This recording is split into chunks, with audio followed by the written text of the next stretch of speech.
cannot approach you, you approach them and you take care of them. Or those people, of those whom people regard low, they may be a man of taqwa, but because they are poor, society does not take care of them and does not honor them.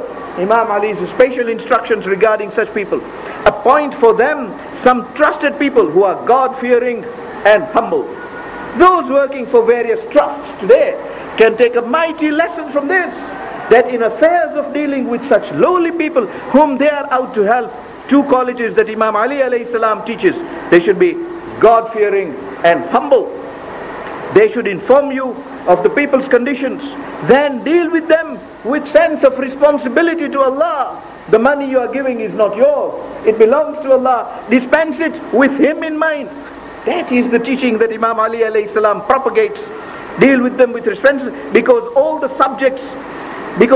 the subjects, these people are the most deserving of equitable treatment, while for others you should fulfill their rights as to render accounts to Allah. Look at the way he distinguishes between those two precepts. One in which he says, when you are dealing with these poor people, do not deal with them only with Allah in mind. It is when you are dealing with the ordinary man, deal with him with Allah in mind, accounts to him as you will need to account to Allah. But when it comes to this class of people, it is not enough, Imam Ali alayhi salam says, to deal with them keeping Allah in mind. You've got to deal with them equitably. So a further condition he attaches in respect of those people, because he says of all the subjects, these people are the most deserving of equitable treatment. And then he says, take care of the orphans and the aged, the elderly people who have no means, nor are they able to go begging. This is a heavy on the officers. It is very heavy, he says. Allah lightens it for those who seek the next world, and so they endure hardships upon themselves and trust on the truthfulness of Allah's promise to them. That is the only thing that keeps men moving. Allah's promise that if they do well to others, Allah will treat them well and forgive their sins. And finally, he says something which is absolutely unheard of today, except on paper. He says, allow a system for complaints and fix a time for the complainants, wherein you spare yourself for them. You will not hear this from the administration of a tyrant. Muawiyah never learned to hear complainants, and nor do the tyrants of today. There is no shortage of complainants. They have no time for them. Imam Ali says spare time for them. But then he says something even more fantastic: spare yourself for them and sit for them for common audience and feel humble therein. Do not sit with them as a governor. There lies the difference. There lies the difference between the governor of the state today and a governor appointed by Imam Ali. He is told, when you sit with them, feel humble. Do not feel you are a governor, for the sake of Allah who created you. On that occasion, he says, on that occasion, you should keep away your army and your assistants, because people will be afraid to make complaints if they see a man in uniform standing there. They will be afraid to say things when your assistant is there, because it is the assistant against whom he is complaining. Imam Ali alayhi salam says, keep all of them away, such as the guards and the police, so that anyone who likes to speak may speak to you without fear. And again, he does not philosophize on these things as I am doing. He says, because I have heard the Prophet of Allah, and to him that's where the full stop comes in. I have heard the Prophet of Allah. I have heard the Prophet of Allah say at more than one place, the people among whom the right of the weak is not secured from the strong without fear would never achieve purity. That is the teaching of the Holy Prophet. And I shall repeat that. He says, the people among whom the right of the weak is not secured from the strong without fear will never achieve purity. And purity, as I say, is the goal which Allah wishes men to achieve. Well, I never pretended when I started that I will complete this blueprint. I always said we will select a few things. The blueprint is there for its detailed study. But we just wanted, as I said, to have a bird's eye view of what it broadly contains. But I did promise one thing, that I will deal with his concluding paragraph. And in his concluding paragraph, again he brings Allah into the view, because it is the fear of Allah only that can keep man on the straight path. He says, I ask Allah. So he ends with a prayer. Even in a blueprint, he ends with a prayer. He says, I ask Allah, through the extent of His mercy and the greatness of His power, of affording good inclination, that He may prompt me and you, so that humility, that humbleness is not to be created in Malik Ashtar or in us alone. He is seeking that humbleness in himself first. It is usual to say you and me. He says he should create it in me and you. Fantastic placing of those pronouns by the Imam, who was himself a master at grammar. He taught, he created Arabic grammar. So that he may prompt me and you to advance clear plea before him and his creatures. Not enough to present the plea to him, to the creatures also, in a manner that may attract his pleasure, along with handsome praise among the people, good effect in the country, increase in prosperity, and heightening of honor. This is a statement he makes, that it may attract his pleasure with handsome praise among the people. One finds that prayer in Dua Kumail also. I was hoping that tomorrow night we spend a little time, even if it is 5 minutes, on du'as taught by Imam Ali alayhi salam. I dealt more on his imamah, because his imamah is the root. All this that flows, his du'as, his blueprint, are because the faith in his imamah must be established. Then only the rest can flow. That is usul, and hence of greater importance, because the rest then we can learn. But in doing so, we will inshallah touch on just touch on Dua Kumail. But here it is in Dua Kumail. I say this because it's a dua you know so well. He says, وَكَمْ مِنْ قَبِيهٍ سَتَرْتَهِ وَكَمْ مِنْ بَلَاءٍ أَفَقْتَهِ. And then he says, وَكَمْ مِنْ ثَنَاءٍ جَمِيلٍ لَسْتُ أَهْلًا لَهُ نَشَرْتَهِ. How many كَمْ مِنْ قَبِيهٍ سَتَرْتَهِ. How many wrongs of mine are there that you have put a satar on, you have covered, you have hidden from the people? How many sins do I commit which you do not allow my people even to know of? How many wrongs I commit which you hide? How many afflictions I was going to have which you have prevented? And having said all this, he comes to the positive. And this is Ali at his masterhood in writing these du'as. He comes to the positive and he says, وَكَمْ مِنْ ثَنَاءٍ جَمِيلٍ. And how many beautiful praises you have flowed in my name, which I never deserved. وَكَمْ مِنْ ثَنَاءٍ جَمِيلٍ لَسْتُ أَهْلًا لَهُ. Those of which I am not entitled. نَشَرْتَهُ. You spread them amongst the people, that he is a generous man, that he gives generously when I do not even deserve that praise. But that is the mercy of Allah, which Imam Ali clinches on, and makes that clinching the reason for making it his sense of intercession, that Allah should provide even more of that to him. And teaches Malik Ashtar, let us pray that Allah should repose that on us, because when that flows, there is security in the state.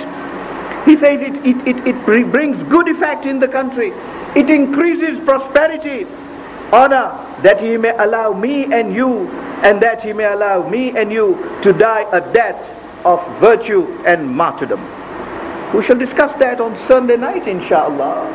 This is a reward Allah gave him on this earth, a reward he seeks in writing, a death of virtue and martyrdom. Sunday night, inshallah, we shall deal with that particular sentence.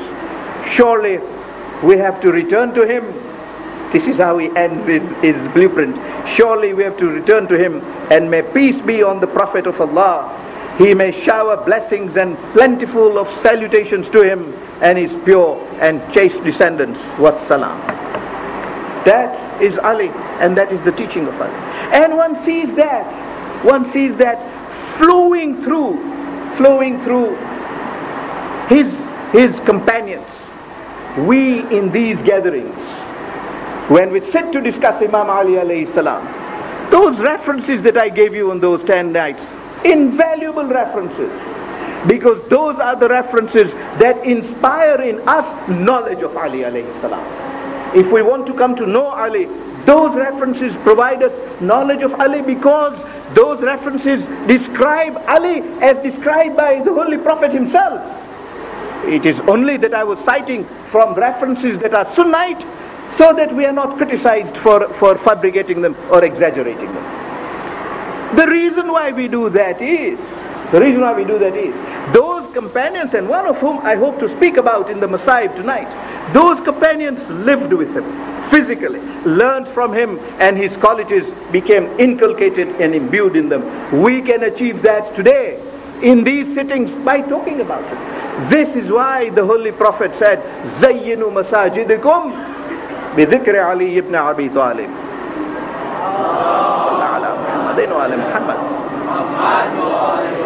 He said, decorate your mosques, adorn your mosques. He did not say Husayniyas, he did not say social halls, he said mosques. Zayyinu masajidikum, where you come to pray for Allah, where you come for salah.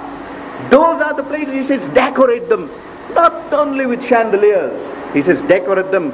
Zayyinu masajid fi dhikri Ali ibn Abi Talib, by the remembrance of Ali ibn Abi Talib in them.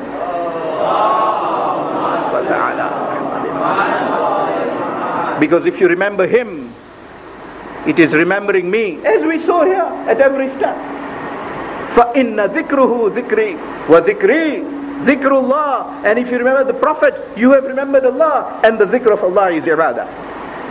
That is worship. There is merit in it, there is thawab in it, because it is the worship of Allah himself. Because Ali is incapable. Have you heard of anybody talking of Ali being incapable of things? But Ali is incapable of talking anything but Allah. He can only talk about Allah, he can only lead towards Allah, he can only teach the teachings of Allah. Hence his dhikr is the dhikr of Allah. And the Holy Prophet emphasized this over and over again. We do not have the good fortune of being Malik Ashtar or Ammar Yasir, but we have the good fortune of his literature and of all that he taught, which we can live with even today. But those who lived with him always lived with those two words in mind: virtue and martyrdom. And the example I want to cite to you tonight is one of Abdullah bin Afif. Abdullah bin Afif was such a close companion, became such a close companion of Imam Ali alayhi salam, that in his last days he had become blind. He became blind because he lost one eye in Siffin and he lost one eye in Jamal. That is the person I'm talking about, and it is convenient to talk about it tonight because we have covered both Jamal and Siffin. In Jamal, he lost his right eye. In Siffin, he lost his left eye. And he continues to live in the love of Imam Ali alayhi salam. A stage is reached when Ubaydullah ibn Ziyad becomes the governor of Kufa, and Abdullah bin Afif is no less violent in his advising Ibn Ziyad and in correcting the faults. Not that Ibn Ziyad listened to him, but not that stopped him saying it. And a stage is reached, alas, a stage is reached when the Ahlul Bayt are brought to Kufa from Karbala. And when the Ahlul Bayt are brought there, as we saw yesterday, they are kept out for a few days so that the court is prepared. And when the court is prepared, an argument ensues in the court, which results in Ubaydullah moving from the court to the mosque. And when the Ahlul Bayt are in the mosque of Kufa now, Abdullah bin Afif is in the mosque, companion of the Prophet, companion of Imam Ali alayhi salam. Ubaydullah ibn Ziyad has before him the head of Imam Hussein alayhi salam, and Ubaydullah ibn Ziyad fiddles with that pious head, that sacred head of Imam Hussein alayhi salam, with a cane in his hand, and when he does that, Zayd ibn Arqam is a name you have heard so many times in these sittings this year because of the various matters he reported from the Prophet. Zayd ibn Arqam stands up and says, "Oh Ibn Ziyad, don't fiddle with that head. Take your cane away from that head, because I have seen the Holy Prophet fondle that head. I have seen the Holy Prophet always keeping that head in his lips, on his laps. And oh Ibn Ziyad, don't please touch those lips in particular, because those are the lips that I always saw the Holy Prophet kissing." Ibn Ziyad is ashamed. Speeches are heard, and when speeches are heard, Abdullah bin Afif, who is now blind, stands up and asks, "Has Ali come into this court?" And people say, "Oh no, people tell him, "Oh Abdullah bin Afif, Ali is already martyred." He said, "Yes, I always thought Ali had already been martyred. How is it that I hear him make a speech just now?" And he told Abdullah bin Afif, "This is not Ali speaking, this is the daughter of Ali, Zainab, speaking in this court." And he says, "What is Zainab, a lady, doing in the court amongst men? This is not a place for Zainab to be in." And Abdullah bin Afif is told, "Oh Abdullah, Hussein has been martyred in Karbala. His family has now been brought into this court." And Ibn Ziyad, having accused them, Zainab was replying to him, and he stands up then and says, "Oh Ibn Ziyad, how dare you have the family of the Holy Prophet in this hall?" And he turns round and says, "How is Zainab? People say Zainab is here even without a veil." He immediately turns to Ibn Ziyad and says, "Ibn Ziyad, are you not ashamed that your wife is sitting in a veil in the palace, and the daughter of Ali is here without a veil? Are you not ashamed by your conduct?" Ibn Ziyad is terribly embarrassed. He decides he will not deal with the companion of the Prophet in that hall because he is scared. However, that night a group of people go into the house of Abdullah bin Afif. Abdullah bin Afif lives with just one daughter, and he suddenly hears the knocking of the door. The daughter looks out of the window and says to his father, "Oh father, there is a garrison of soldiers down at our doorstep." Abdullah bin Afif says, "Oh my daughter, I knew this too well. My Mawla Ali told me this ages ago. When I lost my right eye, I say to my Mawla, I am sorry I did not die." He said, "No Afif, your time will come. When I lost my left eye, I said, I'm sorry I did not die. My Mawla said that time will come." And one day I asked him, "When will I die? Siffin is over, Nahirwan is over, Jamal is over. I am not martyred in your name." Imam Ali says, "Abdullah, wait for the day when you will be martyred in the name of my son Hussein alayhi salam, in this very Kufa, when soldiers will come to your house and kill you. So my daughter, I will now be killed, but give me my sword." So the daughter says, "What will you do with the sword?" And he says, "Oh my daughter, I wanted to die fighting with Ali. Today I am supposed to be fighting so that I am martyred in the name of Hussein alayhi salam." The daughter says, "Father, you are blind, how will you fight?" He says, "Give me the sword. Tell me where is the soldier and I will hit. Tell me he's to my right, I will hit to my right. Tell me he's on my left, I will hit to my left. This is how I will fight in the cause of Ali." And then the daughter says, "Oh my dear father, you will die in this way. What will happen to me?" And Abdullah bin Afif says, "You are asking me what will happen to you. Zainab is without a veil in the court. You will go and live with Zainab. Whatever Zainab goes through in life is what you..." And that indeed is how he fought. He fought in that way. And the daughter kept telling him, "This is where the warriors are." Alas, a time came when he too was killed.